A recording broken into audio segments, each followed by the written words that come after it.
Doctor Yunus সাহেব, আপনাকে এবং আপনার উপদেষ্টা আসিফ নজরুলকে একটা ওয়ার্নিং দিচ্ছি।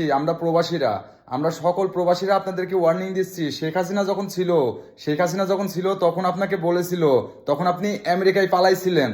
আপনাকে বলেছিল যে সে যদি এতই সাহস থাকে তাহলে বাংলাদেশে আসুক, বাংলাদেশে আসলে পদ্মা নদীতে চুবাবে। তো সে তো করতে পারে নাই। আপনাকে প্রবাসীরা এবং দেশের জনগণ নিয়ে এসে এখানে বসাইছে। আর এই প্রবাসীদের অবদানের কথা আপনি ভুলে গেছেন, ঠিক আছে? প্রবাসীদের অবদানের কথা আপনি ভুলে গেছেন। একটা প্রবাসী 2টা বছর পরে, মিডিল ইস্ট প্রবাসী 2টা বছর পরে 3টা মাসের ছুটি পায়, জাস্ট 90 দিনের। আপনি আলটিমেটাম দিয়েছেন 60 দিন যদি সে দেশে থাকে তাহলে তাকে তার মোবাইলটা 57% ভ্যাট দিয়ে রেজিস্ট্রেশন করা লাগবে।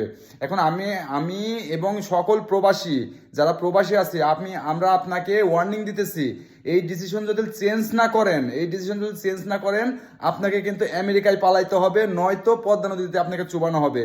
একটা কথা আপনাকে এবং আপনার উপদেষ্টা আসিফ নজরুলকে একেবারে সতর্ক সংকেত করে দিচ্ছি, সতর্কবার্তা দিয়ে দিচ্ছি আমরা, ঠিক আছে? সতর্কবার্তা দিয়ে দিচ্ছি, আপনারা এই ডিসিশন চেঞ্জ করতে হবে।